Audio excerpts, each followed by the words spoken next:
La Coordinación de Unidad de Bienestar, sede Azogues, y el Centro de Educación Continua de la Universidad Católica de Cuenca les dan la más cordial bienvenida al webinario Acción Extraordinaria de Protección, Contextos Procesales. Saludamos a la doctora Gabriela Reyes Hidrobo, coordinadora de la Unidad de Bienestar, sede Azogues, y al doctor Luis Jiménez León, coordinador del Centro de Educación Continua, sede Provincia del Oro, y también al doctor Francisco Albuja. En este momento damos la palabra al doctor Luis Jiménez León, coordinador del Centro de Educación Continua, sede de la Provincia del Oro, quien dará las palabras de bienvenida.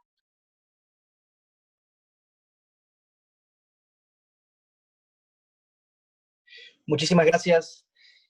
Muy buenas noches a todos. Reciban un afectuoso saludo desde la coordinación de Machala, del Centro de Educación Continua de la Universidad Católica de Cuenca. Saludamos a nuestras autoridades, al doctor Enrique Pozo Cabrera, rector de la Universidad Católica de Cuenca, al doctor Stalin Bernal Tapia, director del Centro de Formación Continua de esta prestigiosa institución, a nuestro ponente invitado, al magíster Francisco Albuja Varela, al formar parte de uno de los programas que nuestra Casa de Estudios Superiores viene desarrollando a través de un ciclo de conferencias y conservatorios, que los ha denominado webinarios, capítulo especial que versará la conferencia en esta noche sobre la acción extraordinaria de protección. En esta larga pandemia, el mundo ha visto que los hechos han superado el derecho, o podríamos estar frente a una delicada situación donde se vulneran los derechos fundamentales en los diferentes sectores de la sociedad. Y por ello, el órgano regulador de controlar todos estos derechos, como es la Corte Constitucional de Justicia, deberá estar muy atenta para precautelar y velar por esos derechos. De nuestra parte, como academia, como Universidad Católica de Cuenca, cuenten siempre con nuestro respaldo, con nuestro compromiso, con nuestro contingente en llegar con educación de calidad a través de los mejores profesores de Europa y América Latina. Ese es el postulado de nuestro señor rector y lo será siempre. Esta universidad marchará por el bienestar del país, nuestras labores en esta unidad y deseándoles el mayor bienestar para sus familias, para su dolor y por el bien de la sociedad. Un abrazo fraterno para cada uno de ustedes. Les doy la cordial bienvenida a este importantísimo evento en el área jurídica. Muchísimas gracias, bienvenidos y bienvenidas a cada uno de ustedes. Agradecemos la intervención del doctor Luis Jiménez León y damos paso a la doctora Gabriela Reyes, coordinadora de la Unidad de Bienestar, sede Azogues, quien inaugurará este webinario. Buenas noches, muchas gracias a todos los presentes. El Centro de Educación Continua y la Coordinación de la Unidad de Bienestar, sede Azogues, les dan la más cordial bienvenida a todos los participantes en esta noche que nos acompañan en este importante evento. La Universidad Católica de Cuenca, consciente de la realidad social y académica, mediante este conversatorio que ha sido denominado Contextos Procesales de la Acción Extraordinaria de Protección, busca atender las necesidades de los miembros de la comunidad universitaria y de la sociedad en general, abarcando este tema mediante una capacitación especializada virtual, con una finalidad de enriquecer más los conocimientos de todos los participantes para que seamos capaces de enfrentar con mayor precisión los momentos que atravesamos la justicia constitucional, por sobre todo saber exactamente cómo debemos acudir ante el máximo organismo de justicia constitucional en el Ecuador.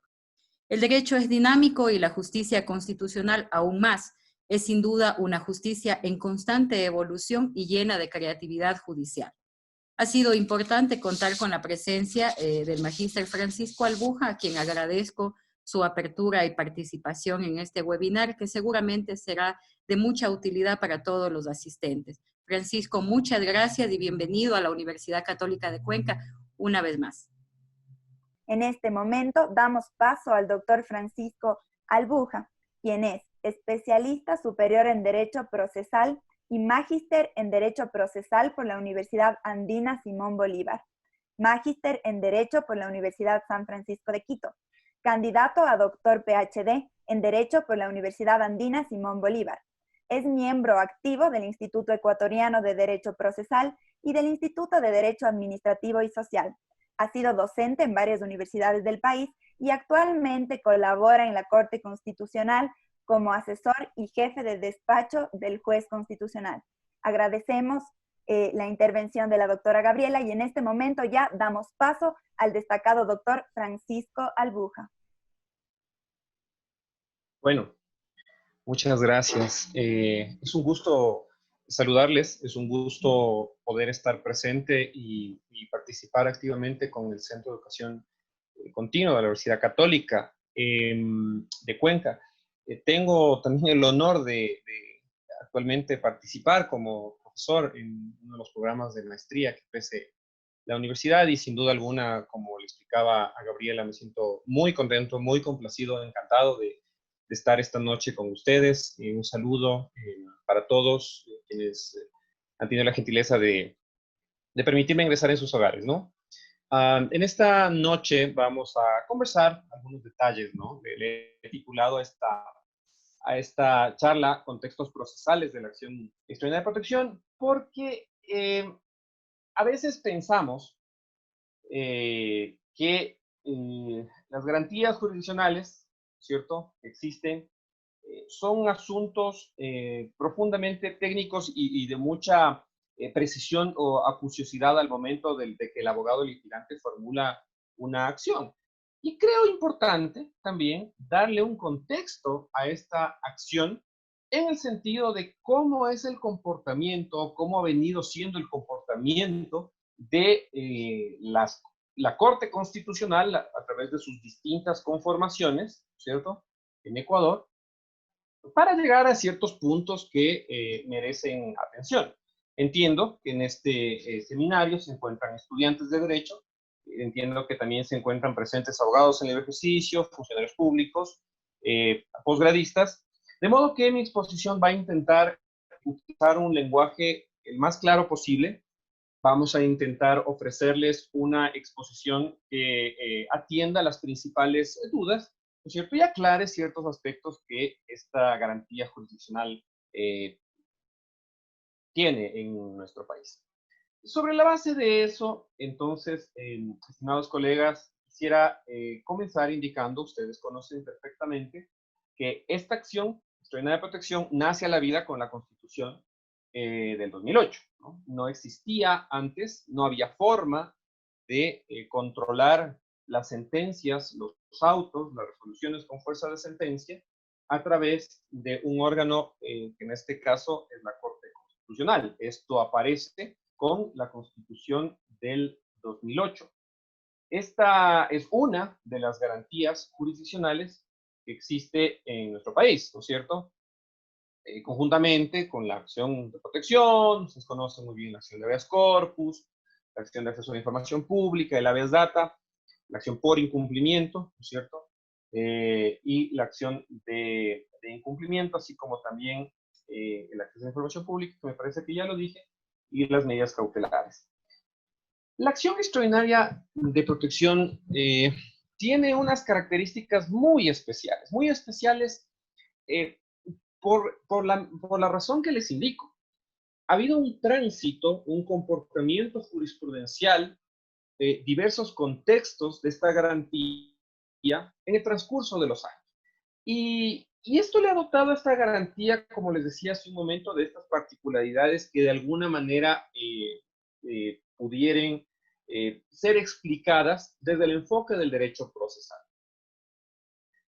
Evidentemente, siendo una charla académica, por supuesto, tenemos que referirnos a aspectos netamente académicos, ¿no es cierto?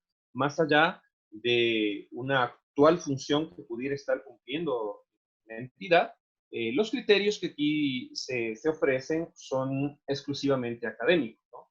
Y como dicen en los medios de comunicación, las opiniones vertidas en este espacio son responsabilidad únicamente de la persona que tiene uso de la palabra en este caso.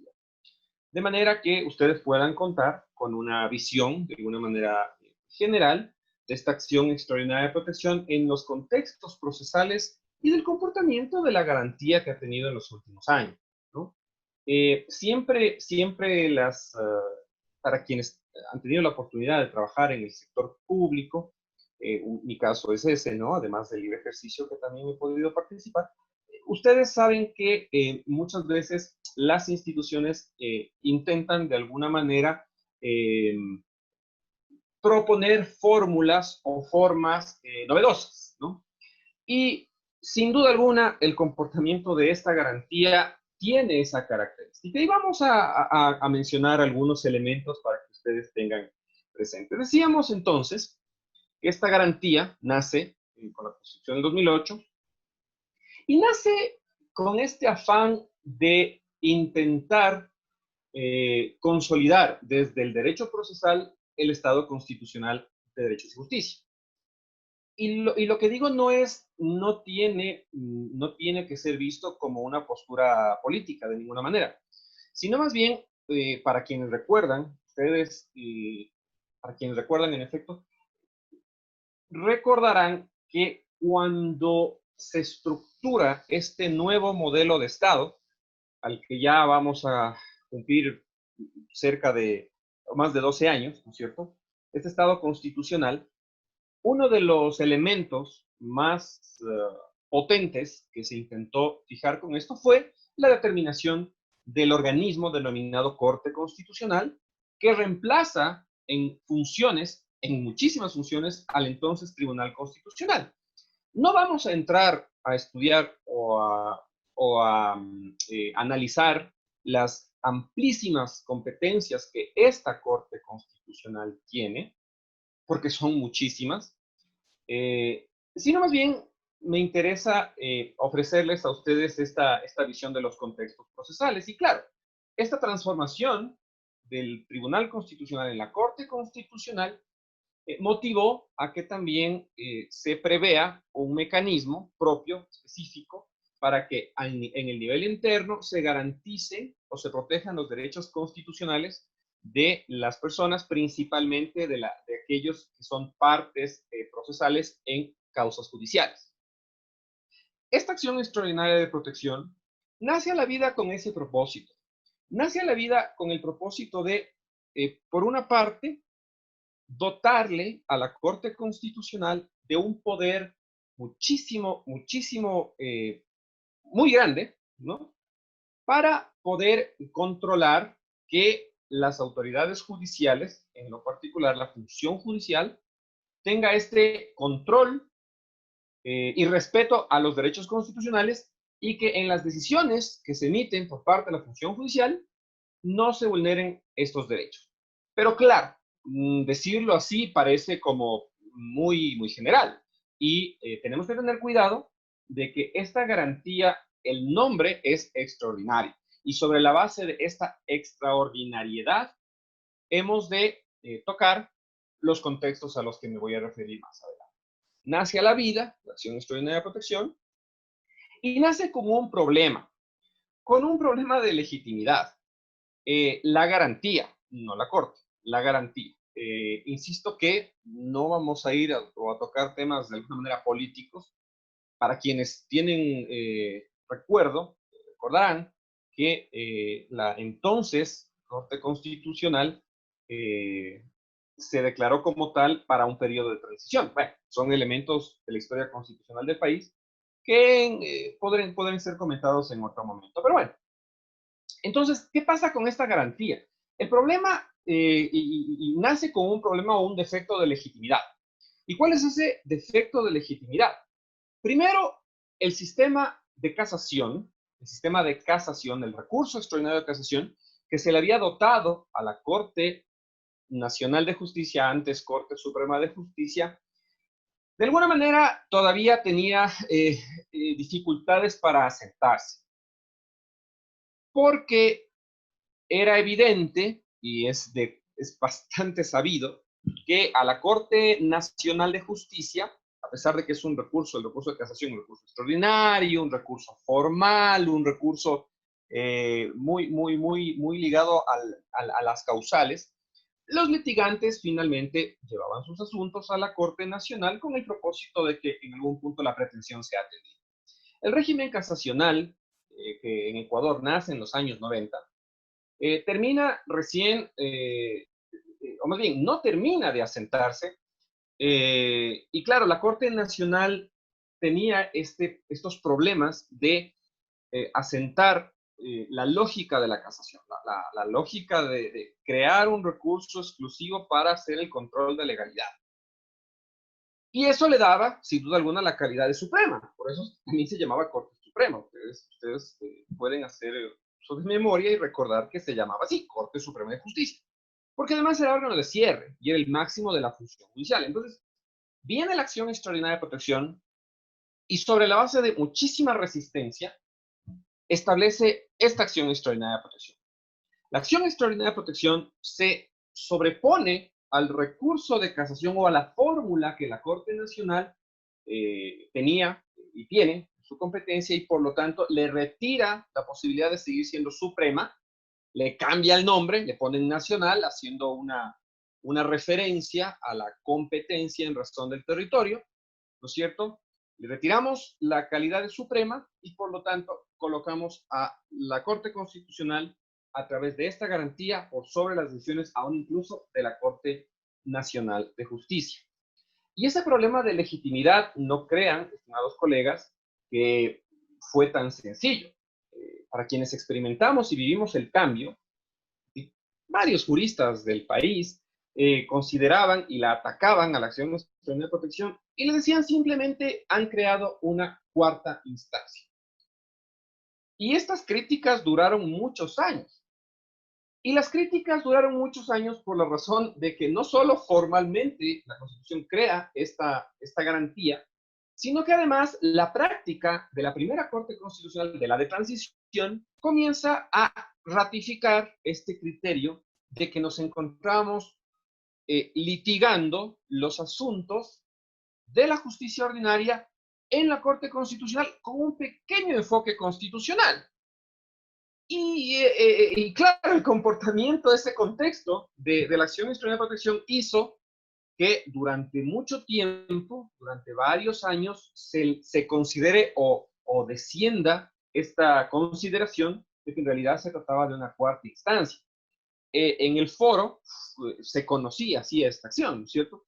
Hubo una época en donde la acción extraordinaria simplemente se presentaba con el objetivo de presentar y de intentar conseguir de alguna manera que la Corte Constitucional algo tenga que decir sobre la pretensión que ha sido ventilada. Entonces, este primer contexto que se les ofrece, colegas, es uno que observa la naturaleza,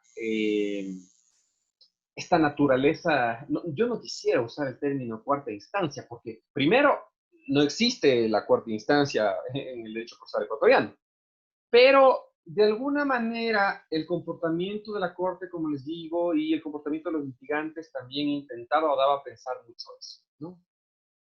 Bueno, siendo así, este problema de legitimidad tuvo no solo que afrontar la lógica de la cuarta instancia, entre comillas, sino también intentar diferenciar cuál es la diferencia propia entre este recurso extraordinario de casación y la acción extraordinaria de protección.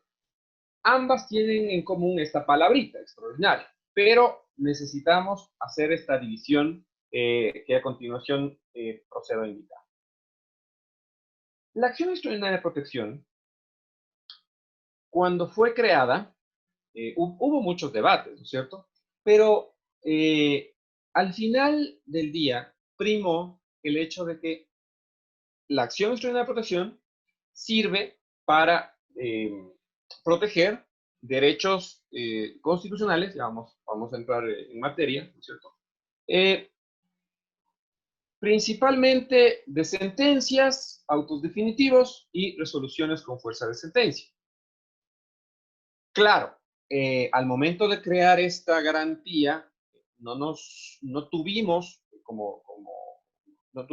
al momento de aprobar la Constitución, por supuesto, y la Asamblea Constituyente no distinguió cuál era el objetivo de este control constitucional de los fallos judiciales. ¿Y por qué digo esto? Porque claramente Ecuador tiene dos, bueno, son tres en realidad, pero prefiero usar por lo pronto una división de dos. Ustedes conocen muy bien que tenemos en Ecuador la justicia ordinaria, en donde se encuentran, por supuesto, todas las controversias de naturaleza civil, penal, inquilinato, laboral, lo contencioso administrativo, lo contencioso tributario, ¿cierto? Una segunda parte, tenemos la justicia constitucional. Y esto incide también en el sistema procesal ecuatoriano porque divide, por una parte, los asuntos de la justicia ordinaria y por otra parte, divide los asuntos de la justicia constitucional. En los asuntos de la justicia constitucional, claramente tenemos acción de protección, el habeas corpus, el habeas data, ¿no es cierto? Estas garantías que se sustancian ante jueces de primer nivel, ¿verdad?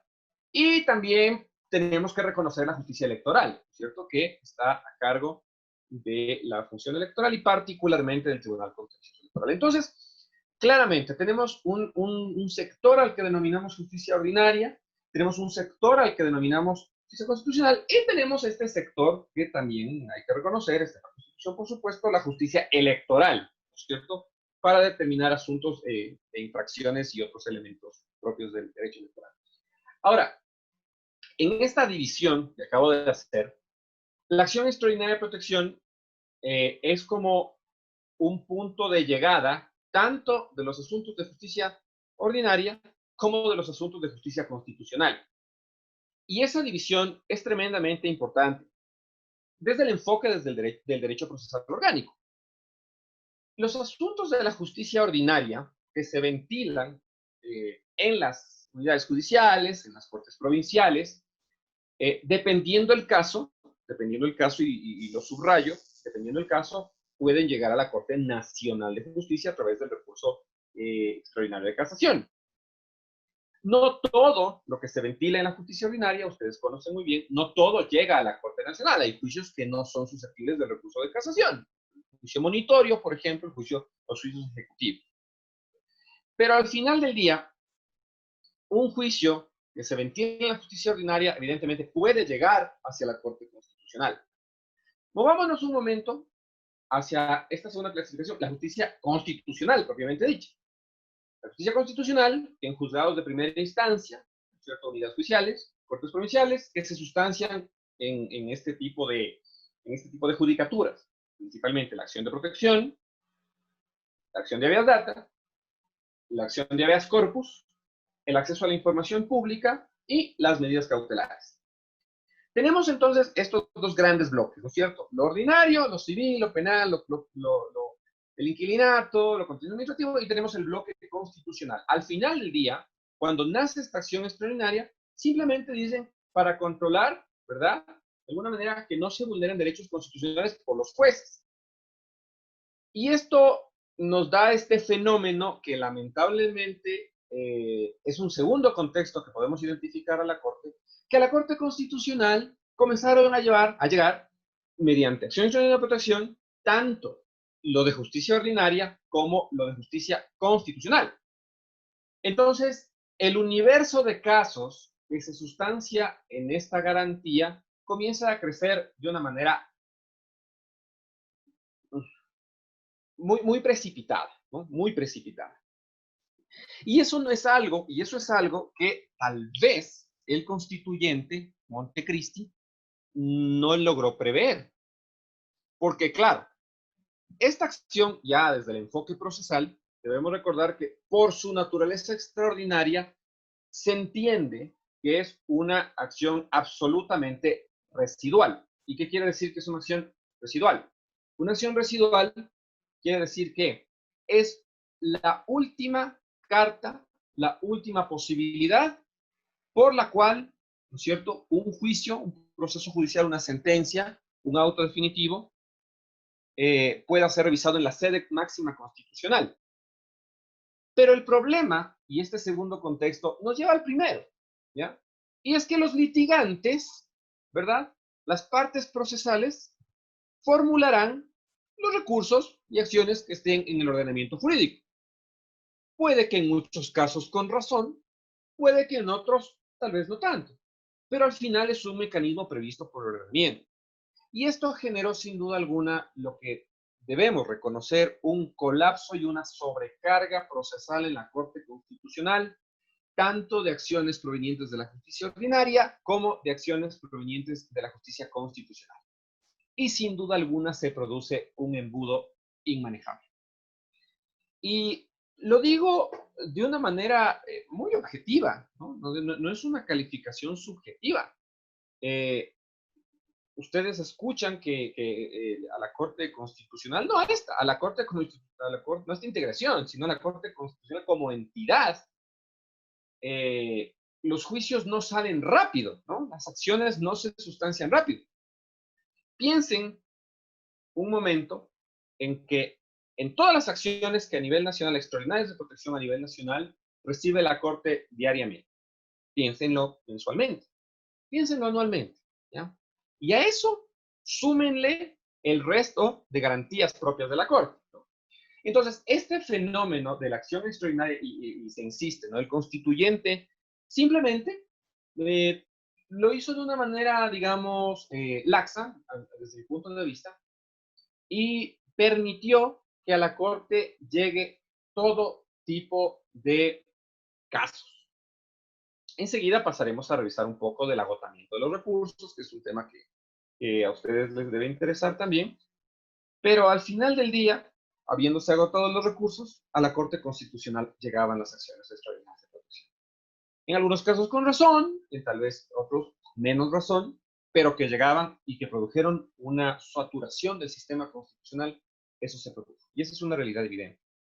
En algún punto, los teóricos constitucionalistas de este país han considerado, bueno, y obviamente sé que para eso debería hacerse una asamblea constituyente, en virtud del artículo 444, pero es complicado reformar la garantía desde el enfoque legislativo cuando restringe derechos. Por eso digo que debería llamarse una asamblea constituyente solo para cambiar las reglas procesales de la acción extraordinaria de protección. Como yo siempre digo, la fiebre no está en las sábanas, ¿no? Mientras esta garantía exista tal como está, van a seguir llegando acciones extraordinarias, tanto de la justicia constitucional como de la justicia ordinaria. Esta es una realidad que supera incluso las aspiraciones sobre celeridad que pudiéramos como país esperar del organismo, ¿no? Bueno, entonces, claro, este contexto que les comento nos lleva inevitablemente a intentar encontrar una solución, porque claro, no podemos tampoco, o no se podría aceptar que una corte esté trabajando en cualquier cantidad de casos, en todo tipo de escenarios, frente a todo tipo de pretensiones, y por lo tanto hay que ofrecer de alguna manera alguna lógica de comportamiento también para los litigantes y para las pretensiones, ¿cierto? De alguna manera, la jurisprudencia en estos últimos 12 años también ha tenido esta suerte de variación, ¿no? De variación. El primer freno que se supone tenía que hacerse desde el principio fue el atender el tenor literal de lo que dice la norma jurídica, ¿cierto? Lamentablemente, si ustedes toman el artículo 58 de la Ley Orgánica de Garantías, van a revisar que la acción extraordinaria tiene justamente por objeto la protección de los derechos constitucionales y debido proceso. Entonces, a ver, atención, derechos constitucionales y debido proceso. El debido proceso es uno de los derechos constitucionales, Pero derechos constitucionales usted tiene cualquier cantidad, ¿ya? Y si es que yo impugno una sentencia porque creo que ha vulnerado un derecho constitucional, cualquiera que éste sea, simplemente estoy abriendo la puerta para que la Corte me permita ingresar a ella y formular la acción y que sea admitida y sustanciada. Esto tan inocente que parece que dice la norma, lamentablemente, como les digo, genera muchos problemas. Porque alegar derechos constitucionales lo podemos alegar de múltiples formas. Y de alguna manera, lo primero que tenemos que tener en cuenta es que esta acción extraordinaria tutela principalmente derechos de índole procesal, derechos de debido proceso.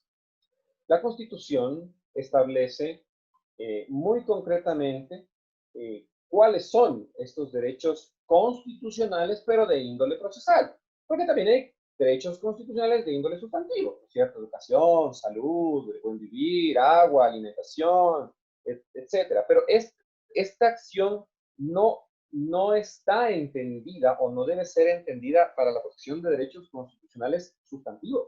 Es para la protección de derechos constitucionales adjetivos. ¿Y cuáles son estos? Bueno, básicamente los que están en el artículo 75, 76 y 77 de la Constitución de la República. Por supuesto, el 75 habla sobre la tutela judicial efectiva, el acceso a la justicia, ¿verdad? Acceso a la justicia y tutela de los derechos. El 76 se refiere a las garantías del debido proceso. En 5 minutos les puedo atender alguna pregunta o también las dejamos para el último. Me están haciendo una pregunta, pero no le entiendo muy bien a la doctora Magali Alexander. Ok, bueno, a ver, entonces, derechos constitucionales de índole procesal. Nuevamente necesitamos volver a la estructura o a la naturaleza jurídica de esta acción. Esta acción es evidentemente residual. Y cuando decimos residual, quiere decir que se hayan agotado todos los otros mecanismos procesales tendientes a corregir el error o la violación de la Constitución. Esto a veces es un poco complicado entender, pero voy a intentar ofrecer una explicación que sea lo más adecuada, ¿no? Nosotros tenemos que partir de la regla de que el sistema procesal o los sistemas procesales deben autocomponerse en sí mismos. Y esa es la base o fundamento del procesal orgánico general. Una estructura de instancias y de recursos que permitan no solo a las partes formular pretensiones o excepciones y recibir de ellas, de las autoridades judiciales, decisiones motivadas, sino también el mecanismo del recurso, por ejemplo, de las instancias, permite corregir el sistema procesal orgánico. O dicho de otra manera, el sistema procesal orgánico permite la corrección de los fallos y decisiones judiciales. Sabemos perfectamente que los jueces son constitucionales. ¿Pero qué implica que un juez sea constitucional? Bueno, que aplique directamente la Constitución en los casos que le correspondan, sin duda alguna. Pero siempre, estimados colegas, teniendo en cuenta de que la residualidad de esta acción supone una obligación muy fuerte de los operadores de justicia para aplicar correctamente los derechos del debido proceso, la tutela judicial efectiva, ¿no es cierto? 75, 76, y también los del proceso penal. Y claro, me van a decir, bueno, Francisco, a ver, tú nos estás diciendo que esta garantía protege derechos constitucionales de índole adjetivo. La judicial efectiva, acceso a la justicia, debido proceso, ejecución de la sentencia, las garantías del proceso penal del 77 de la Constitución. Pero se supone, y así deberíamos entender, que las garantías del debido proceso fundamentalmente, ¿cierto? 76, 77, al ser constitucionales, tienen que alimentar o encontrarse irradiadas permanentemente en los juicios que lleva la función judicial. Si es que eso es así, el juez de la unidad judicial X la sala de la Corte Provincial Y, la Corte Nacional, la sala, ¿cierto? Z, tienen esta obligación primigenia de garantizar el cumplimiento del debido proceso constitucional y las garantías que están ahí, ¿ya? Esto no quiere decir que dejan de aplicar las normas procesales específicas en los juicios que tienen en su conocimiento. Eso se mantiene, pero las garantías del debido proceso constitucional 76 y 77, al ser transversales, al ser aplicables, en general, 77 fundamentalmente no penal, pero también las del 76 en los juicios civiles, laborales, inquilinar, está presente. Sobre la base de eso, entonces, en las instancias, a través de los recursos, tengo yo, como litigante, el derecho de que los jueces, de que las salas, ¿verdad?, me protejan el debido proceso constitucional. Y si no lo hace ese juez, lo hará la Corte Provincial. Y si no lo hace la Corte Provincial, lo hará la Nacional, en los casos de justicia ordinaria. Pero al final del día, el último que debe alcanzar este objetivo o procurar este objetivo es la Corte Constitucional. Y nuevamente ahí entramos en el fenómeno de la residualidad, su naturaleza jurídica de residualidad. Si es que eso es así, entonces la acción debe ser eminentemente residual. Y les traigo a colación un caso que puede explicar esto de la mejor manera. En la Corte llegó una acción extraordinaria de protección planteada. Era un matrimonio que se había separado, ¿no es cierto? Y hubo una demanda de un cónyuge al otro, ¿ya? Al momento de citar con la demanda al demandado, un tema civil de familia, se presentaron excepciones. Y la principal excepción del demandado, de este juicio de familia, era que este juez era incompetente en razón del territorio, ¿ya? Porque el señor, un rollo de domicilios, bueno, no les alargo mucho esto, porque no tendría sentido, pero les puedo facilitar el número de la sentencia, por supuesto. Entonces, claro, el asunto se produce un incidente de competencia, ¿no es cierto? Se resuelve el incidente, se dice el juez competente.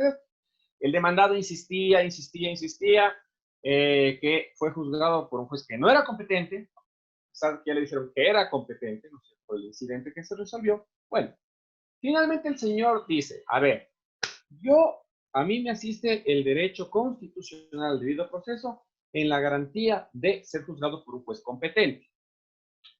Y eso está en la Constitución, artículo 76, numeral 7, ¿no es cierto? Y el señor va a la Corte Constitucional, ¿no es cierto? Y claro, ahí tienen un caso, ustedes, un fenómeno tan interesante en el que dices, bueno, yo creo que fui juzgado por un juez incompetente y por lo tanto la Corte debe decirme quién es mi juez competente. Por lo tanto, había una vulneración al debido proceso y por lo tanto esa sentencia es nula porque fue dictada por un juez manifiestamente incompetente. ¿Cuál fue el razonamiento de la Corte y de esta Corte específicamente? Criterio, obviamente, con el que estoy de acuerdo porque justifica esta naturaleza residual de la acción. A la Corte Constitucional solo pueden llegar aquellos asuntos que realmente tienen esta dimensión de violación grave al debido proceso. ¿Y qué dijo la Corte en este caso? Lo dijo muy fácil. Sí, en efecto, el derecho al juez competente es un derecho constitucional, integra una de las garantías del debido proceso, pero claramente la Corte dice, solo debe llegar aquello que no ha sido resuelto o pronunciado por los jueces, por los jueces llamados a solventar ese error. ¿Y qué nos quiere decir la Corte? Es decir, bueno, a ver, no porque usted considere que es un juez competente, usted va a llegar a la Corte Constitucional. Lo que nos está diciendo es que si quiere llegar a ese argumento, primero tiene que agotar todo aquello que le permita a usted alegar esa excepción en los jueces ordinarios. Y se refuerza la idea que les indica al principio. El sistema procesal se autocompone, se autocorrige. Para eso están los recursos. A la Corte Constitucional, en definitiva, no le puedes llevar asuntos, ¿verdad?, que han sido corregidos o sobre los cuales ya se ha pronunciado la justicia ordinaria. Este caso nos da la idea, nos da el enfoque de conservar y preservar la naturaleza extraordinaria. Y aquí viene un cuarto contexto. Este cuarto contexto debe decirse que la actual composición de la Corte Constitucional ha tomado una postura bastante diferente a la que tenían, o la que tuvo la anterior composición. Esta actual composición realmente toma muy en serio la característica de extraordinariedad de la acción extraordinaria de protección. Al punto que la jurisprudencia va construyendo, yo al final de la charla, don José Antonio Torres, le voy a dar el número de la sentencia, ¿sí? Esta corte, como les digo, esta actual composición toma muy en serio la naturaleza extraordinaria, ¿sí? De esta acción. Y de alguna manera intenta alejarse de esta percepción común de los litigantes de que a la Corte Constitucional yo puedo llegar con pretensiones que no me fueron resueltas favorablemente en la justicia ordinaria. Este es un cuarto contexto, ¿no? Porque sin duda alguna, ahora, llegar a la Corte con una acción extraordinaria, podríamos decir que ya no es igual que como sucedía hace 2, 3, 4, 5 años, ¿no?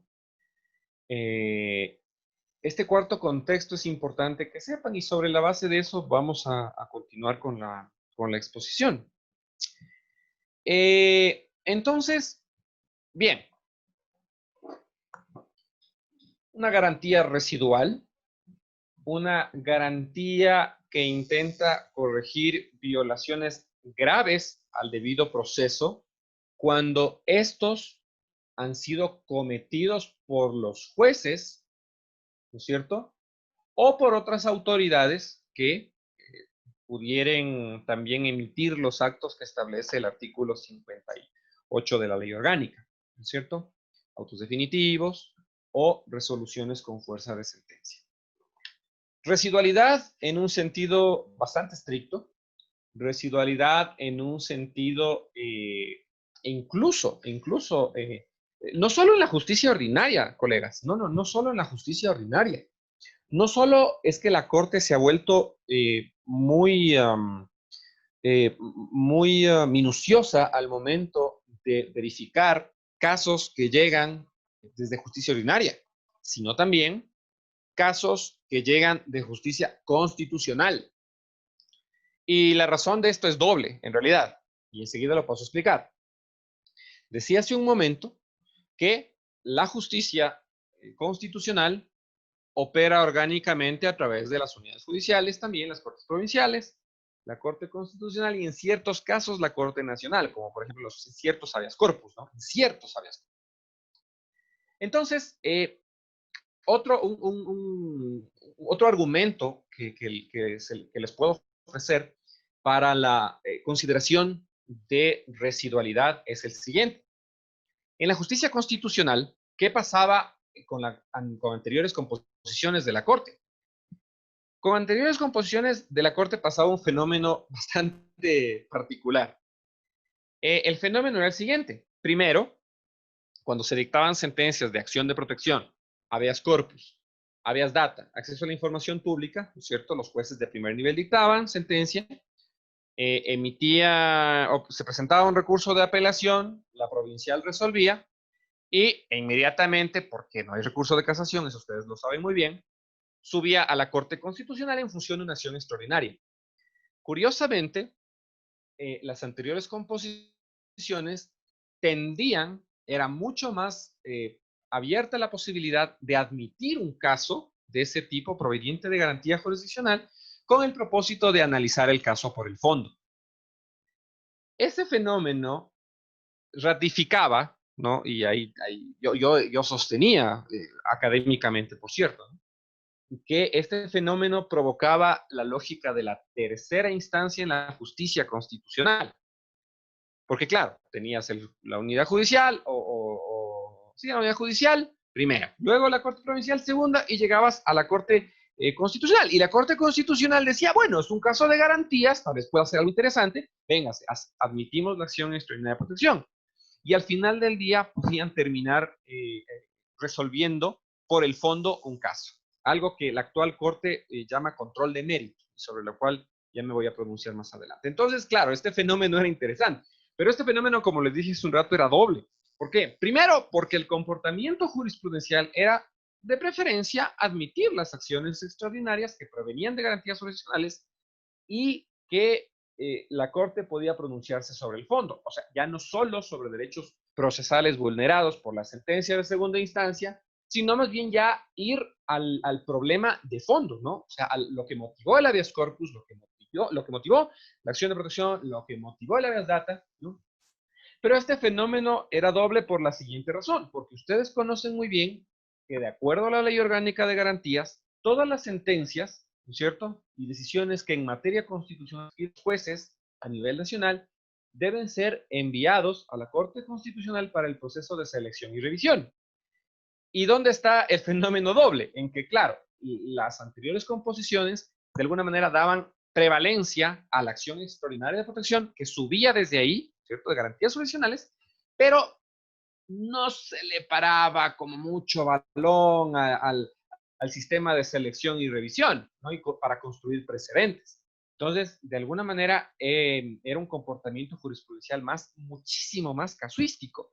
Era tan casuístico que la Corte Constitucional establecía reglas jurisprudenciales en acciones extraordinarias de protección, dejando el mecanismo previsto que era el de selección, revisión y posterior emisión de la jurisprudencia vinculante obligatoria. Entonces, este fenómeno doble era bastante particular. Es complicado decirlo, afirmarlo, ¿no? Habría que tener algún respaldo, tal vez estadístico, más contundente, pero de alguna manera la Corte anterior, como les digo, admitía con muchísima más regularidad o frecuencia estas acciones que venían de garantías jurisdiccionales. Ahora, el fenómeno actual, como les decía, hoy en día, esta composición de la Corte es muchísimo más minuciosa, le da muchísima más fuerza a la característica de residualidad, pero ya no solo en la justicia ordinaria, sino también en la justicia constitucional. Toma distancia con su antecesora y evidentemente nos dice, bueno, ahora también vamos a fortalecer sin duda alguna el sistema de precedentes, vamos a construir o vamos a fortalecer el proceso de selección posterior y revisión y emisión de los precedentes y de alguna manera quisiera usar un término mucho más neutral, vamos a fortalecer, como les digo, el proceso de selección y revisión y de alguna manera o con el objetivo de que la construcción de los precedentes se haga a través de esa vía y ya no de la acción extraordinaria de protección. Estos casos que provienen de la justicia constitucional, en los que, como les digo, la anterior composición era como mucho más flexible para los casos de acción extraordinaria, porque en estos casos lo que la Corte hacía era estudiar el caso por el fondo, ya no solo la vulneración al derecho constitucional cometido en la sentencia o en el auto definitivo. No, entraba a analizar el caso. ¿Ya? Hubo muchas sentencias en donde la Corte Constitucional anterior, la anterior composición, analizaba, por ejemplo, actos administrativos, aquellos actos administrativos que motivaron la formulación, por ejemplo, de una acción de protección. Entonces, la Corte entraba a lo que hoy se denomina control de mérito. Actuaba sin duda alguna como una corte de tercera instancia en ciertos casos para esto. Ahora, ¿qué pasa con el control de mérito? Bueno, el control de mérito, es decir, el análisis ya del fondo del caso, sufre una modificación muy importante, muy importante. Y aquí sí debo hacerle referencia, por ejemplo, a que esta actual composición Esta actual composición ha determinado ciertos elementos o ciertos requisitos para que un caso que proviene de una garantía jurisdiccional y que la Corte deba pronunciarse sobre el mérito, es decir, sobre el fondo, ha establecido requisitos bastante, digamos, tendientes a fortalecer la idea de la extraordinariedad. ¿Y cuáles son estos requisitos? Y aquí les puedo sugerir la revisión de un par de sentencias, ¿no? Si usted dispone de papel y lápiz, usted puede anotar los números de la sentencia de las sentencias que les voy a facilitar. La primera sentencia es la sentencia 1162-12-EP/19, ¿no? Fue dictada el año anterior, repito. La sentencia 1162-12-EP, que es extraordinaria protección, /19. De la misma manera, ustedes pueden tomar como referencia jurisprudencial la sentencia 0176-14-EP/19. Esta también se dictó el año anterior, ¿no? Estas sentencias nos ayudan un poco a verificar el comportamiento jurisprudencial de la Corte Constitucional respecto a este famoso control de mérito, este control este examen de fondo de el caso que motivó la presentación de una acción de protección, de un habeas corpus, de un habeas data, de un acceso a la información pública. ¿Y cuáles son estos elementos? ¿No es cierto? La Corte reitera que la revisión de fondo del caso es absolutamente excepcional, ¿no es cierto? Y solo se activa cuando se cumplen los siguientes requisitos. Voy a dar lectura. Número 1. Que la autoridad judicial inferior, es decir, Corte Provincial o Juzgado de primer nivel, ¿verdad?, haya violado el debido proceso o los derechos de las partes en el fallo impugnado o durante la prosecución del juicio, ¿no es cierto? Ese es el objeto de la acción extraordinaria de protección. Hasta ahí no hay problema, porque dices, bueno, si la Corte Provincial de Imbabura me vulneró el debido proceso, no me garantizó el derecho a la defensa, obviamente, probablemente podamos entrar a mérito. Pero, cuidado, entrar a mérito, como les digo, supone ingresar al estudio del caso por el fondo. ¿Cuál es el segundo requisito? ¿Cierto? Que los hechos que dieron lugar al proceso originario, puedan constituir una vulneración de derechos que no fueron tutelados por la autoridad judicial inferior. Aquí ya estamos en un asunto propio de control de mérito, porque nos dice la Corte los hechos que motivaron la formulación de la acción. Protección, habeas corpus, habeas data, acceso a la información pública. Aquí estamos hablando de hechos y los hechos se valoran. Por eso hablamos de un control de mérito por el fondo, ¿no es cierto? 3, que el caso no haya sido seleccionado por esta Corte para revisión. Aquí está lo que les digo. Entonces, esta actual composición desea y es su visión, claramente una política judicial que solo cuando el caso no ha sido seleccionado, ¿no es cierto?, podremos hacer control de mérito. Y finalmente, el último requisito. El caso al menos cumpla con uno de los criterios que se indican, ¿no es cierto? Gravedad del asunto, novedad del caso, relevancia nacional o inobservancia de precedentes establecidos por la Corte Constitucional. Repito, gravedad del asunto, novedad del caso, relevancia nacional o la inobservancia de precedentes establecidos por la Corte Constitucional.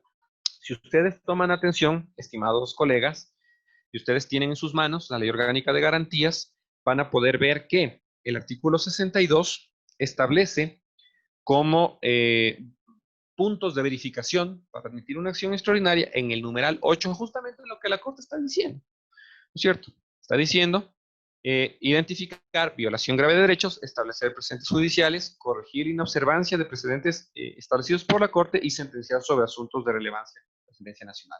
Entonces, como ven, este es un quinto contexto procesal.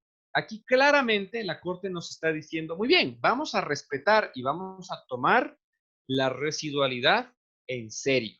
¿sí? No podemos o no puede la Corte Constitucional continuar manteniendo esta lógica que mantuvieron las anteriores composiciones para incluso garantías jurisdiccionales admitir y analizar casos por el fondo, ¿no? Este es un quinto contexto que les estoy ofreciendo, estimados colegas. Y hay que tener presente, ¿no? Estos requisitos y las sentencias que les acabé de facilitar, que ustedes pueden revisar. Muy bien. Ok.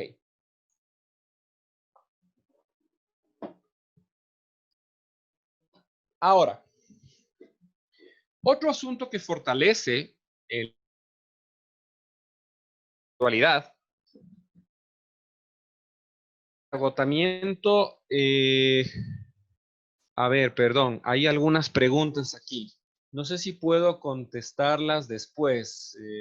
Tengo una pregunta de Norman, de Magali Valdivieso, Jorge Bravo. Permítanme, voy a contestar, permítanme avanzar un poquito y vamos a dar contestación, ¿sí?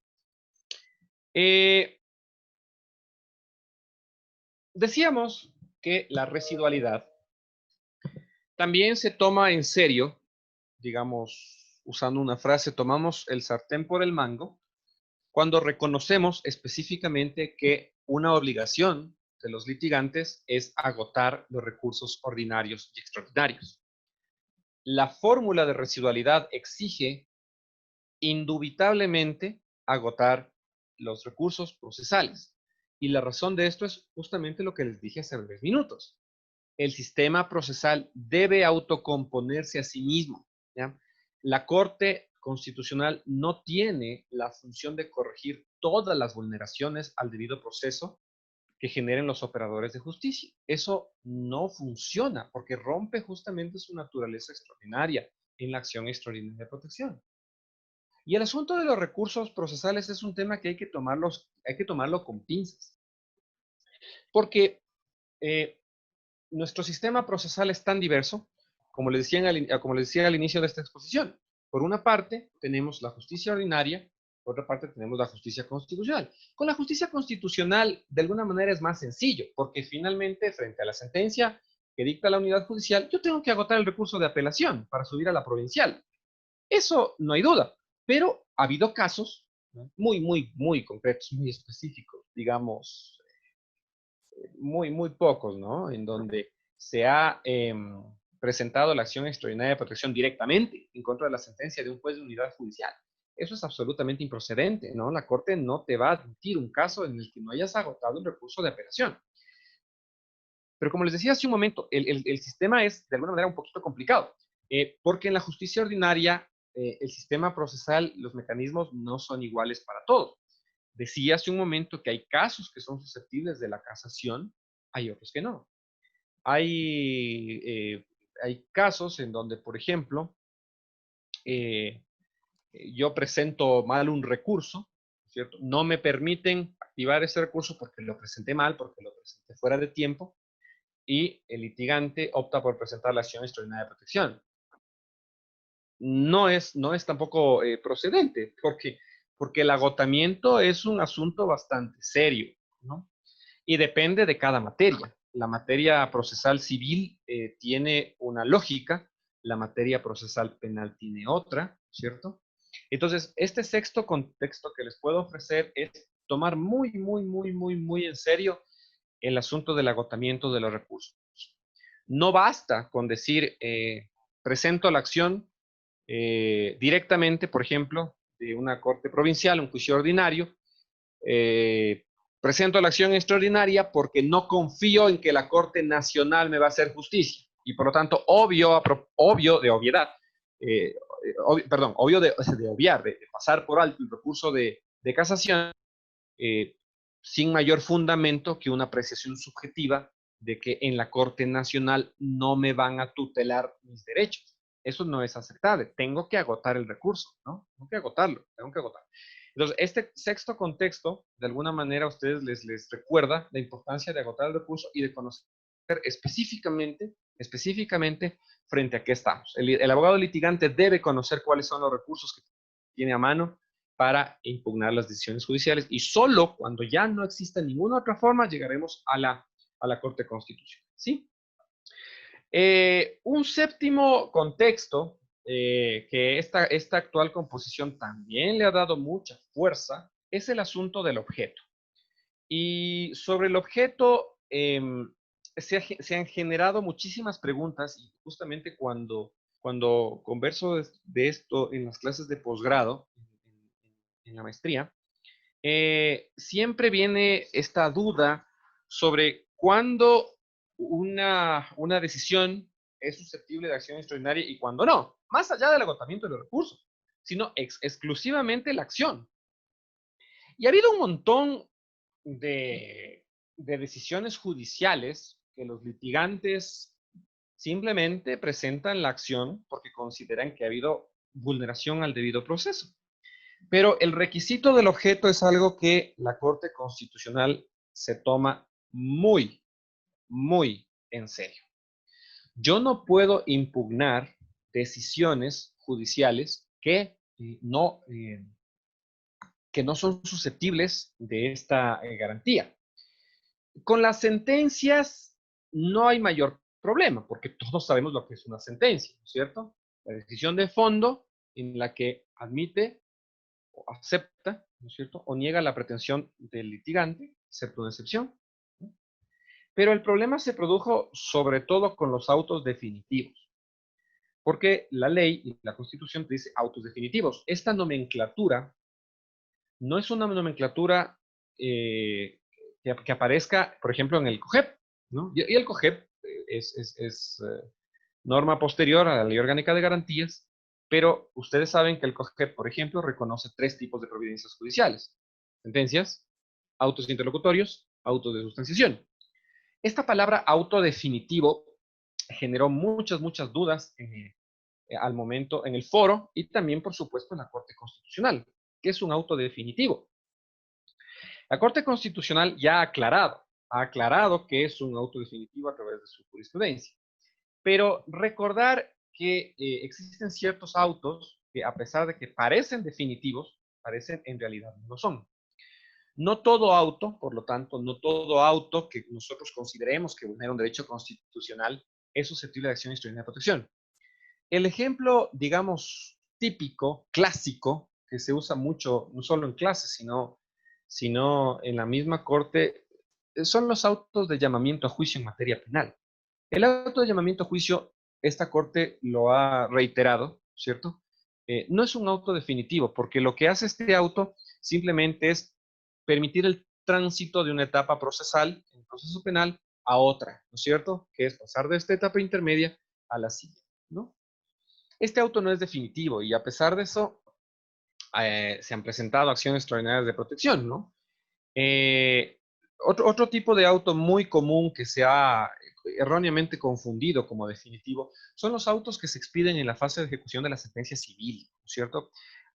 Había casos en donde se presentaban acciones extraordinarias de protección contra los autos en donde, por ejemplo, se declaraba un ganador de un remate, por ejemplo, ¿no?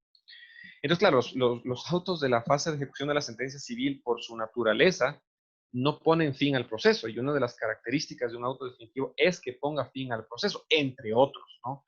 Debe poner fin al proceso, debe provocar una grave vulneración de derechos constitucionales, ¿verdad? Y no debe ser susceptible de un mecanismo de impugnación superior, porque de lo contrario no sería definitivo. El auto de calificación de la demanda, por ejemplo, había casos en donde se presentaba acción extraordinaria de protección contra el auto que califica la demanda. Eso es procesalmente improcedente. Eso no es un auto definitivo desde ningún aspecto. Permite el inicio del juicio en materia civil, ¿no? Entonces, como ven, la Corte Constitucional, la actual composición se ha tomado muy en serio el asunto del objeto, y ese es un séptimo contexto que quisiera ofrecerles, ¿no? Finalmente, y creo que esta como sería una idea para ir cerrando la exposición en función del tiempo,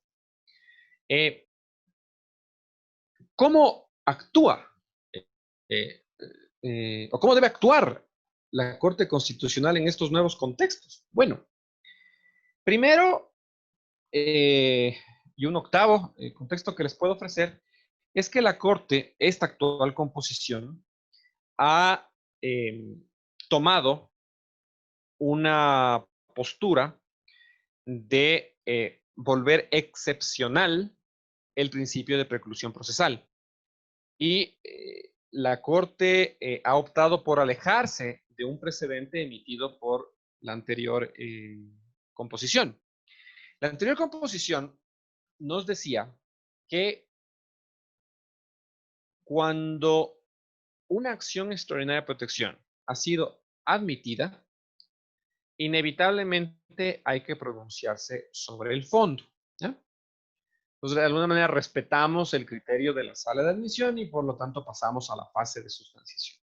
Esta Corte, en función de estos requisitos, particularmente del tema de objeto, falta de objeto y de falta de agotamiento de recursos, esta Corte se alejó expresamente de ese precedente y lo dijo, que cuando existan situaciones tales como se admitió algo que no era objeto o se admitió obviando haberse agotado un recurso procesal que estaba autorizado por el ordenamiento, la Corte no se va a pronunciar.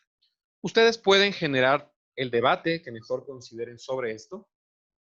Desde la academia podemos observar, criticar, ¿no? Pero sin duda alguna esta Corte lo ha decidido así, al punto de que incluso habiendo admitido acciones extraordinarias de protección, no ha sido posible y se ha declarado improcedente, ¿no es cierto?, la acción extraordinaria, ¿no?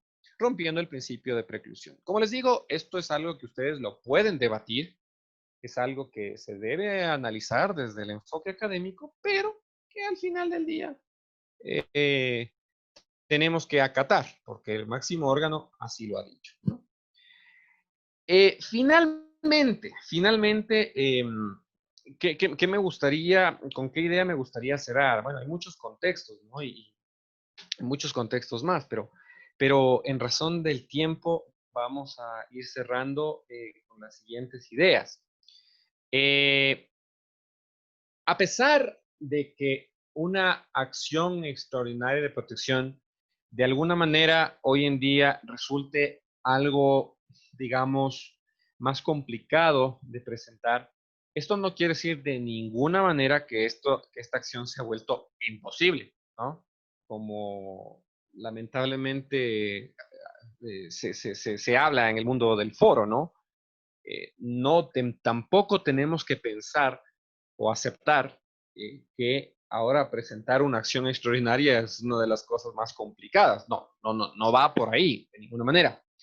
Sí debemos reconocer que luego de 12 años de experimentos con la acción extraordinaria de protección, es necesario encauzar la técnica, ¿no? Sobre el propósito que persigue esta garantía.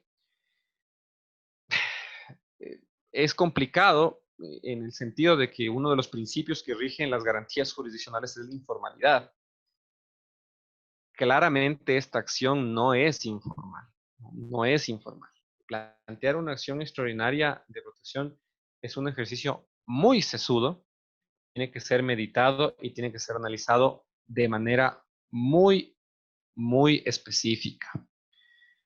Posibilidad de éxito, bueno, evidentemente depende del caso, pero sin duda alguna un cambio, y ese sería el noveno contexto procesal con el que daría cierre a esta exposición, es el que usted, para plantear una acción extraordinaria, tiene que obligatoriamente revisar qué ha dicho la Corte sobre esta garantía y específicamente sobre lo que usted intenta impugnar, sobre el recurso que usted quiere decir y sobre todo evaluar si la violación al derecho constitucional ha sido de tal nivel, insisto, ha sido de tal nivel que los jueces ordinarios no lo corrigieron en su debido momento. Recuerden, estimados colegas, que la naturaleza es residual.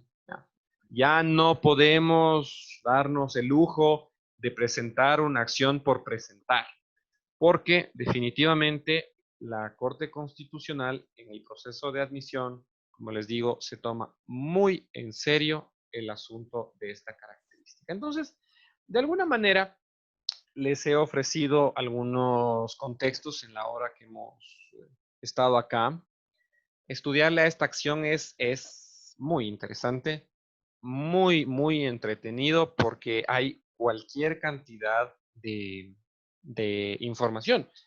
Y para que no quede la duda, les voy a dar el número de la sentencia que les hice mención hace un momento, en la que se reconoce que asuntos tales como la competencia del juez tiene que ser primero resuelto por la justicia ordinaria.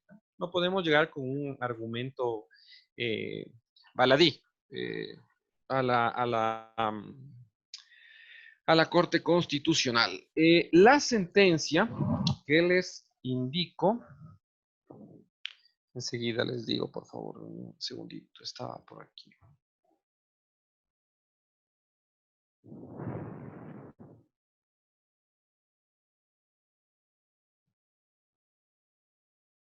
Es la sentencia 1598-13-EP barra 19. 1598-13-EP barra 19. En esta sentencia, la Corte responde la pregunta: ¿cuándo la garantía de ser juzgado por juez competente adquiere relevancia constitucional? Así que, mis queridos colegas, con esto termino la exposición. Quisiera dar paso a las preguntas. No sé si debo leer yo o Carolina, no sé si me puede ayudar, por favor. Claro que sí, perfecto, doctor. Primero agradecemos su excelente intervención y tenemos algunas manos levantadas para que se realicen las preguntas directas. Entonces vamos a dar paso en este momento a Edwin Telmo Aguirre, por favor.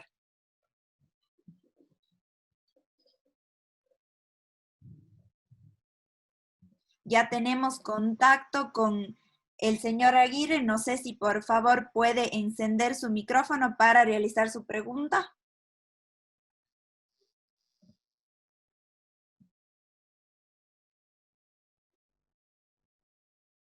Les recordamos les recordamos a todos los participantes de estar atentos. Pueden levantar la mano, realizar preguntas. En honor al tiempo, no nos podemos contactar con el señor Aguirre, pero vamos a dar paso a Cristian Arias.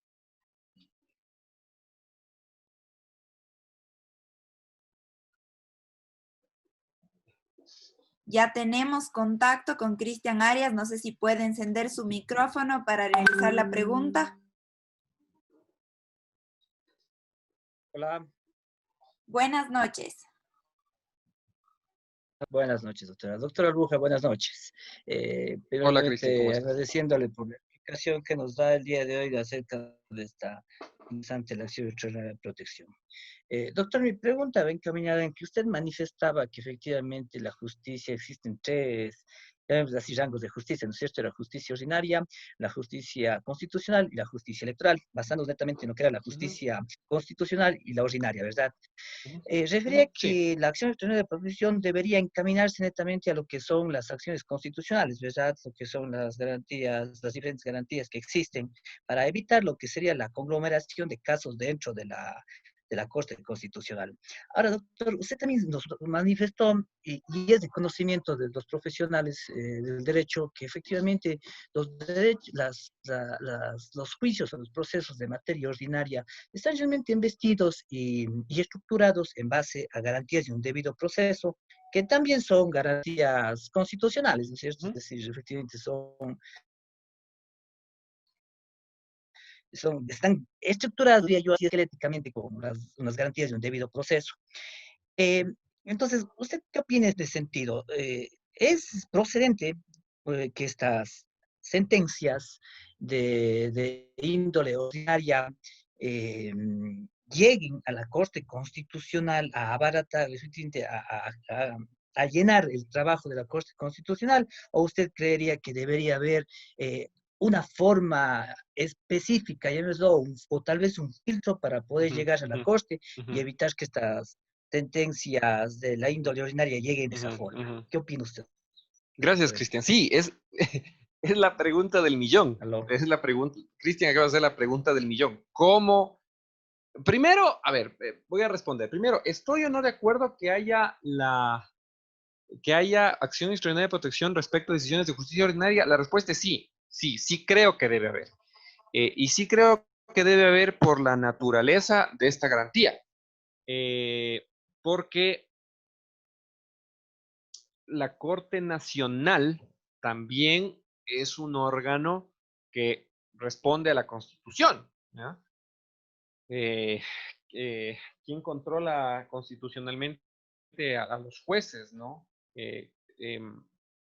La respuesta sería sí. Ahora, la respuesta a la segunda pregunta sería tal vez bastante obvia, ¿no? Pero creo que ya el correctivo que la actual composición de la Corte ha adoptado es justamente el proceso de admisión, ¿no?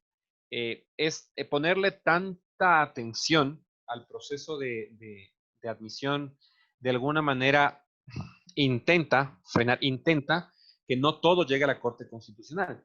Pero esto también tenemos un riesgo, corremos un riesgo. Y aunque, ¿cuál es ese riesgo? El riesgo es que solo llegue a la Corte, escritos, demandas, ¿no es cierto?, de personas que tengan una formación muy específica sobre derecho constitucional y que se conozcan la jurisprudencia de pe a pa. Riesgo, no lo digo en un sentido negativo, ¿no? Sino más bien la obligación de los profesionales es ver cómo está fallando la Corte. Entonces, primero, creo que el proceso de admisión tiene que fortalecerse, ¿no? Y segundo, los abogados tenemos la obligación de leer no solo las sentencias, colegas, sino los autos que emiten los tribunales de la sala de admisión, porque ahí voy a entender qué es lo que verifican los tribunales de la sala. Entonces, yo te diría, Cristian, sí, estoy de acuerdo con el control, con la existencia de la garantía para justicia ordinaria y en el fortalecimiento del proceso de admisión. Con eso te contestaría. Por ahí vi que me mandó un saludo un ex alumno de la Universidad Espíritu Santo, el abogado Limones. Un saludo, doctor. Siguiente pregunta, por favor. Perfecto, vamos en este momento a dar paso a Armando Andrade.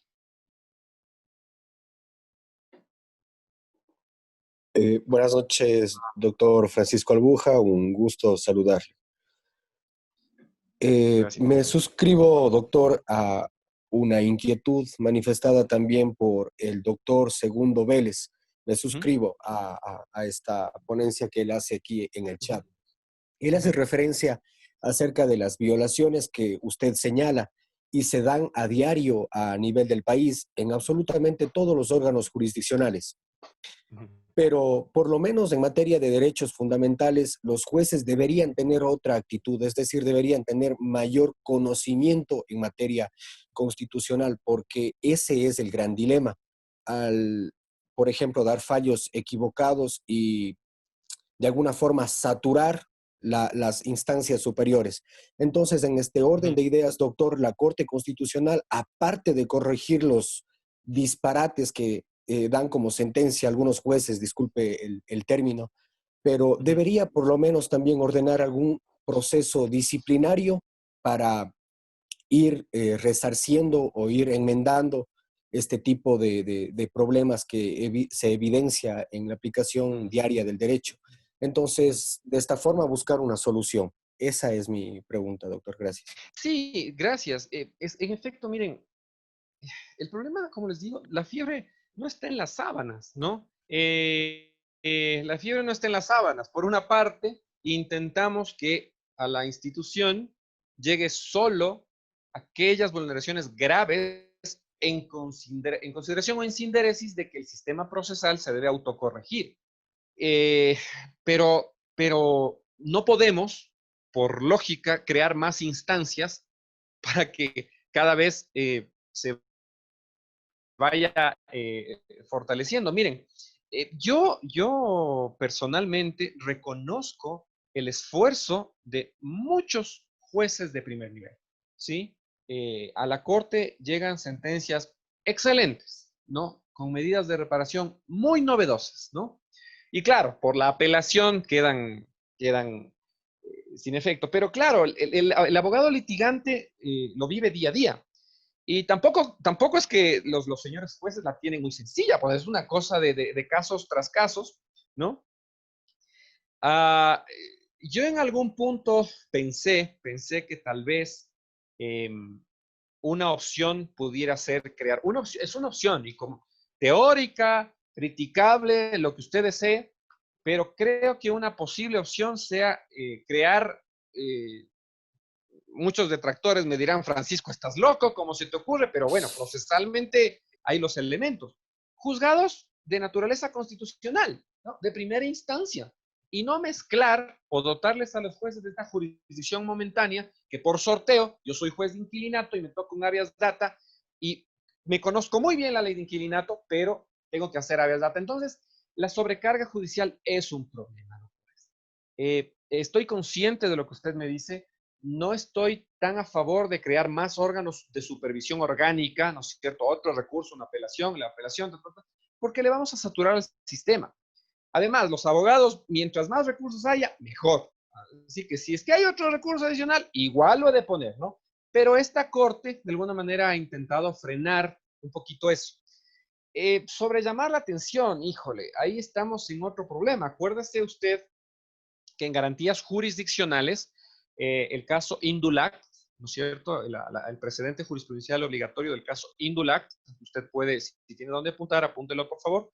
El caso es el 001-10-PJO, ¿cierto? Repito, 001-10-PJO es el famosísimo caso Indulac, en donde la Corte de Transición, esto fue dictado en el año 2010, en donde, entre otras cosas, la Corte se reserva para sí no voy a usar la palabra control disciplinario, pero sí la verificación de cómo los jueces en garantías jurisdiccionales actúan, ¿no? Entonces, este fallo es interesante, pero debo serle franco, las distintas composiciones de la Corte son muy cautas al momento de mandar a sancionar, ¿sí? O de sancionar a abogados. Sí, bueno, gracias por la pregunta. ¿Alguna otra pregunta?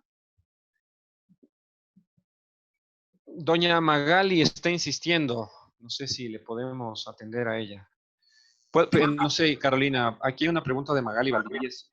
Perfecto, justo está la mano levantada, entonces Ya. le vamos a dar este momento la palabra a la doctora Magali Valdivieso. Buenas noches. Buenas noches. Doctor, Dígame, escucho. tengo una pregunta, doctor. Pregunte. Le digo, siendo los Dígame la pregunta. jurídicos, ok, estoy ahí. Siendo los ecosistemas jurídicos manejados por humanos respecto a lo residual, el aspecto subjetivo de la controversia, ¿cómo podría regularse integralmente? A sabiendas de los múltiples compromisos de índole infinitas. Doctora, no le entiendo la pregunta. No entiendo qué me quiere decir. O sea, ¿cuál es el contexto de la acción extraordinaria?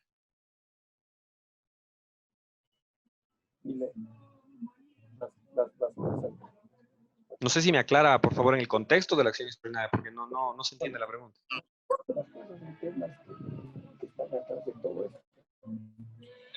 O sea, doctor,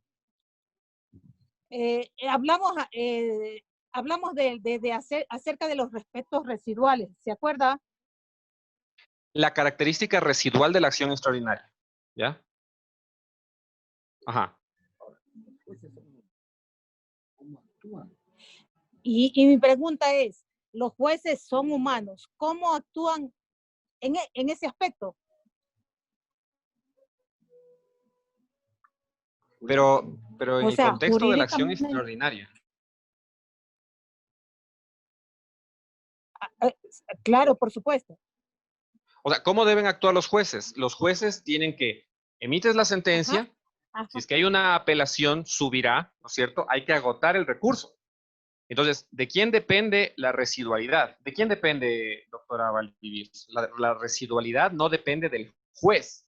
La residualidad depende de la parte que activa el recurso y, por lo tanto, intenta que el sistema procesal autocorrija un fallo que podría ser erróneo o simplemente que no atendió la pretensión.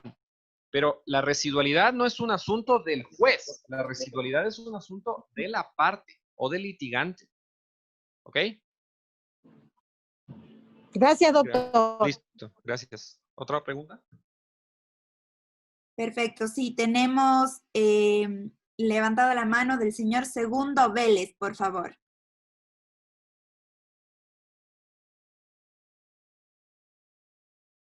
Tenemos ya contacto con el señor Vélez, no sé si puede encender su micrófono. Sí, buenas noches. Buenas noches. Gracias por la oportunidad. Doctor Albuja, buenas noches. ¿Cómo está?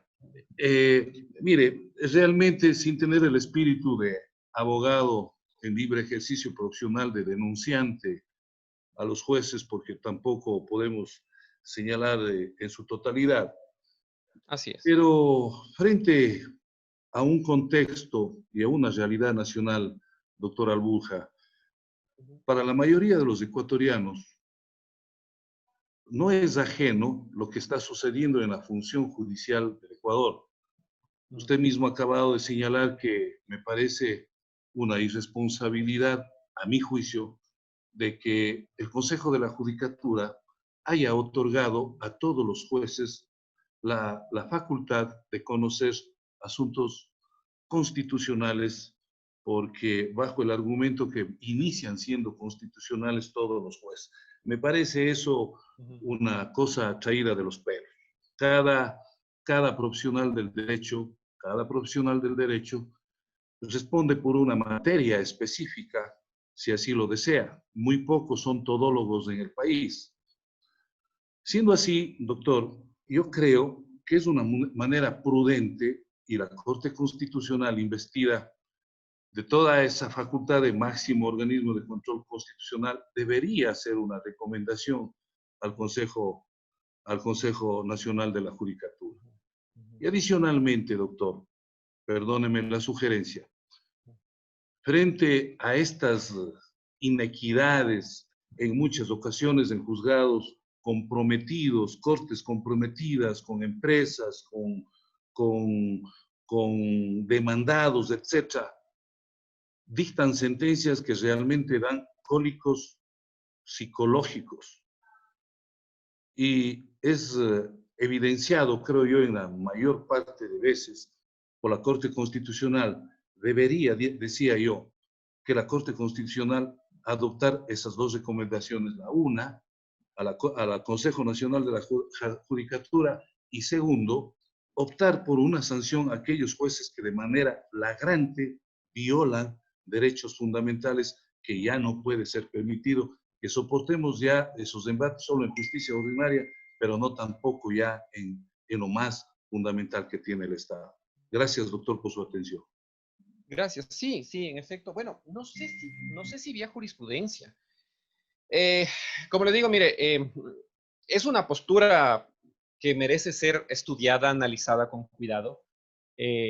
Para mí no es argumento suficiente que me digan es que todos los jueces son constitucionales. Bueno, voy a usar una referencia de la medicina, pero yo al cardiólogo no le voy a pedir que haga como que fuera un nefrólogo. Yo sé que es un ejemplo bastante estirado, pero créanme cuando les digo que 12 años con la Constitución de Montecristi y el sistema procesal constitucional sigue teniendo debilidades. No creo que podemos señalar con el dedo tan duramente o solo a los operadores judiciales, o solo a los abogados litigantes, o solo a la Corte Constitucional. Para mí, en lo personal, el derecho procesal tiene que darnos reglas básicas de comportamiento en el proceso, ¿ya? Y si es que nos tomamos en serio a las garantías jurisdiccionales, deberíamos lograr en algún punto, en algún momento, no sé, que a la Corte solo llegue lo verdaderamente trascendente. Gracias. ¿Alguna otra pregunta, tal vez?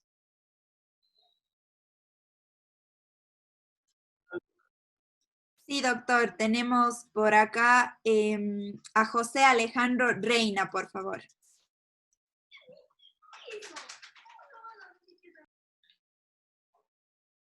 Buenas noches. Buenas noches. Doctor, buenas noches. Una consulta.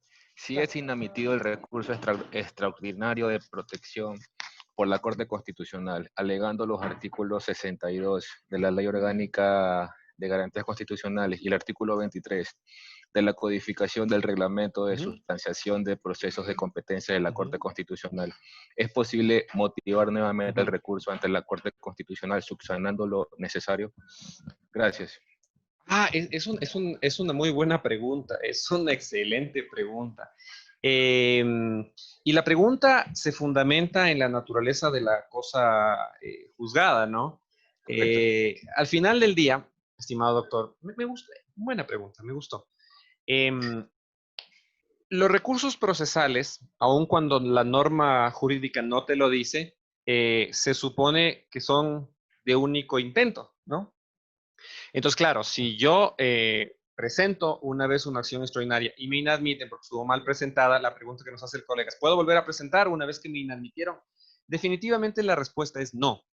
Y no por una razón de que esté en la norma, porque en ninguna parte te dice que está prohibido, ¿ya? Pero el proceso como tal y las reglas del derecho procesal deben guardar una lógica de igualdad ante las partes.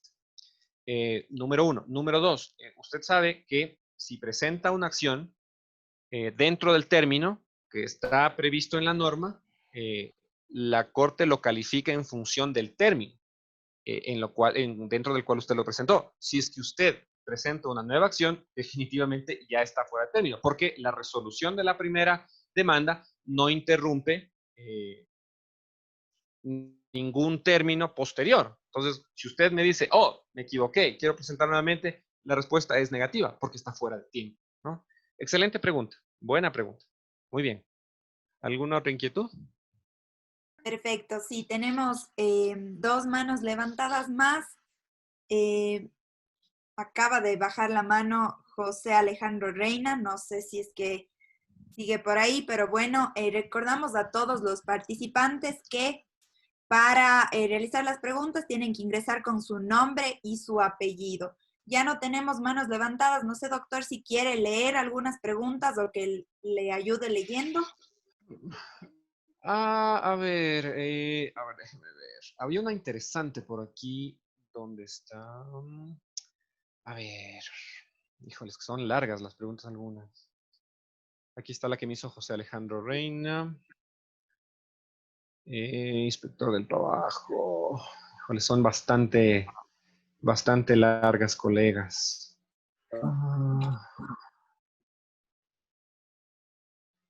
A ver, aquí hay una sobre justicia indígena. Esta quería contestarle a Norman.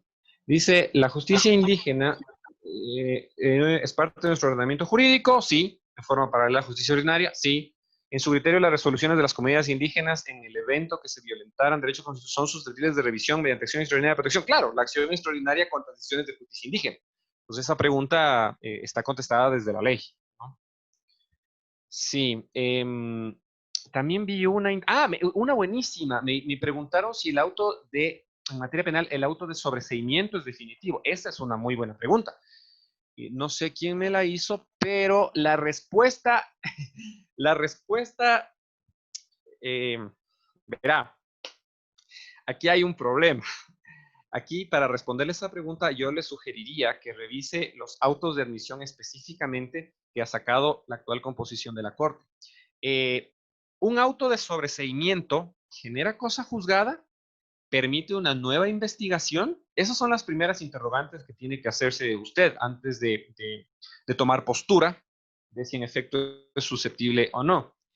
Ha habido casos en donde tribunales de admisión han dicho que el auto de sobreseimiento no es definitivo, pero ha habido otros casos, y recuerdo uno particular de la anterior corte, que a pesar de que era un auto de sobreseimiento, se admitió a trámite.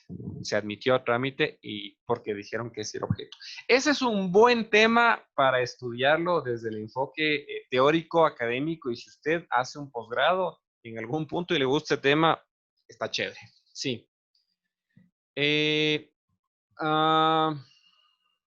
Doctor, por acá tenemos una mano Sí. levantada de Héctor Ortega. No Sí. sé si le damos paso Dele. para que más bien Sí, sí. haga. Perfecto, vamos a dar paso a Héctor Ortega, por favor.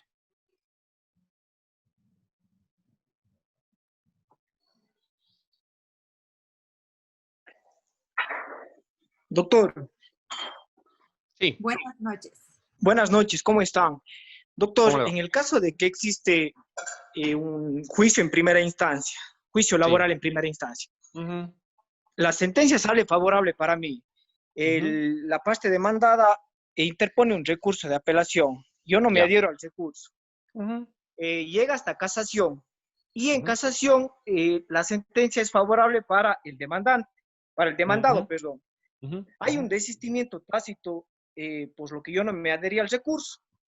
Ay, qué buena pregunta. Muy bien, muy buena pregunta. Entonces, No hay desistimiento.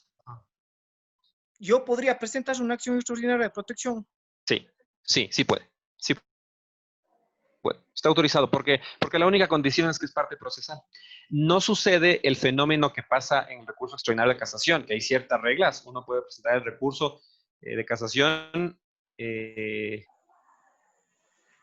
A ver, ¿cómo? Entiendo dónde va su pregunta. Apelar y casar, o sea, un orden de recursos, ¿verdad? Para llegar a la Corte Constitucional. Buena pregunta. Sí. Ujú. Gracias, doctor. Una más, tal vez.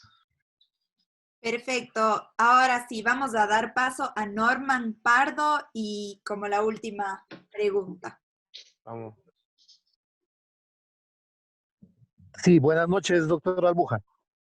Hola, Norman, ¿cómo estás? Sí, ya topó usted en antes el tema que a mí me preocupaba, el asunto de que la Corte Constitucional se encuentra saturada de acciones extraordinarias de protección. Y yo pienso que una de las causas es lo que conversaban en antes los colegas. Existe demasiada inconformidad con los fallos que emite la justicia ordinaria. Sí.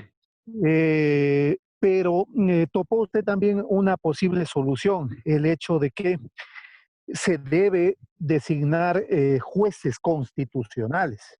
Lamentablemente, la Ley Orgánica de Garantías Jurisdiccionales ha entregado esa competencia a los jueces ordinarios, así lo establece, ¿no? Claramente varias disposiciones.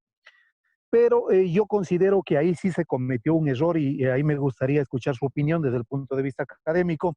Se cometió un error de tipo estructural. No debió concederse esa competencia a la justicia ordinaria. Debió la Corte Constitucional tener sus propios jueces constitucionales de primera instancia. Del sistema constitucional. Ajá. Sí, del sistema constitucional, independiente, no que pertenezca a la justicia ordinaria. Sí. Pero ahora ya no podríamos hacer eso, o nos es muy difícil cambiar esa realidad jurídica porque está establecido en la Constitución y está establecido en la Ley Orgánica de Garantías Jurisdiccionales. Tendríamos que ir a una reforma constitucional, etcétera, etcétera. Pero yo había estado analizando que bien podría la Corte Constitucional, basado en el principio de especialidad, algo similar a lo que hizo con los jueces especializados de la niñez y la adolescencia, o de adolescencia infractores, mejor dicho. Le ordenó al Consejo de la Judicatura, en un plazo razonable, que implemente juzgados especializados de la niñez y la adolescencia. Yo pienso que bien podría hacer acá eso la Corte Constitucional y ordenarle al Consejo de la Judicatura que forme unidades judiciales constitucionales para garantizar la especialidad de esos jueces, porque no les podemos exigir a los jueces que sean todólogos. Sí, es cierto que hay sentencias o resoluciones en materia de garantías jurisdiccionales que dan ganas de llorar, pero también hay el otro tema, hay que estar en la posición de los jueces. No se avanzan a revisar. No se avanzan, es un hecho, no es un hecho. Más allá de la carga procesal que tienen, el tema es de especialidad. Entonces, así es. Yo no sé qué criterio le merezca a usted, por ejemplo, que la Corte Constitucional, incitada por una acción de garantías jurisdiccionales, bajo el principio de la especialidad, le ordene eso al Consejo de la Judicatura?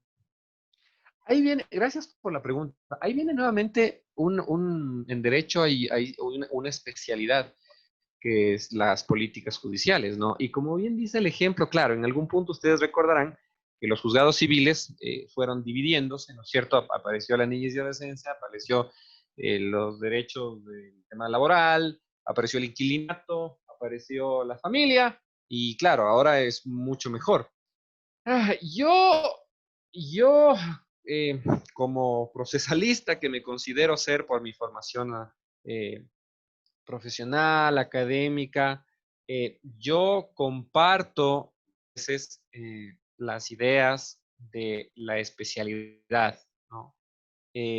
Repitiendo lo que dije al comenzar esta exposición, las opiniones que yo verta aquí son exclusivamente académicas, ¿no? No, de ninguna manera yo represento a la Corte Constitucional en ningún aspecto. Más allá de eso, mi criterio puede ser insistir o en algún punto llegar a la especialidad constitucional, pero no solo por la facilidad que podría ofrecernos, sino también como toda estructura procesal, nosotros también tenemos que identificar cuáles serían los contras, ¿ya? Ya hemos experimentado 12 años de un sistema en donde los jueces lamentablemente le sortean una causa y tienen que cambiar el chip y sentarse a leer las sentencias de la Corte y hacen lo que pueden con los recursos que tienen, ¿no? Pero tal vez dar el salto, no sé si jurisprudencialmente, tal vez desde la legislatura, ¿no? Esto merece debate y esto es un asunto que hay que tratarlo. Imagínense, saldríamos de un sistema que de alguna manera intenta funcionar y lanzarnos a uno que pudiera resultarnos peor, Dios no quiera. Muchas gracias por la pregunta. Sí, yo creo que con eso podríamos dar por cerrado, Carolina. Perfecto, claro, doctor. Así es, de este momento ya vamos a dar por cerrado el webinario Acción Extraordinaria de Protección, Contextos Procesales. Agradecemos la excelente intervención del doctor Francisco Albuja, creo que ha sido muy fructífera para su rama. Agradecemos también al Centro de Educación Continua de la Universidad Católica de Cuenca y a sus coordinaciones en la provincia del Oro y en Azogues. Les invitamos a todos a que nos sigan en nuestras redes sociales y a que se suscriban en nuestro canal de YouTube Educación Continua UCACUE, donde podrán encontrar todos los webinarios que hemos venido realizando. Reiteramos el agradecimiento al doctor Albuja por su excelente intervención y les deseamos a todos muy buenas noches. Buenas noches, un gusto y gracias nuevamente. Veo gente que fue mi alumna también, les mando un cariñoso abrazo a todos. Gracias a ustedes. Perfecto, doctor. Gracias a usted y una buena noche. Gracias. Hasta luego. Hasta luego.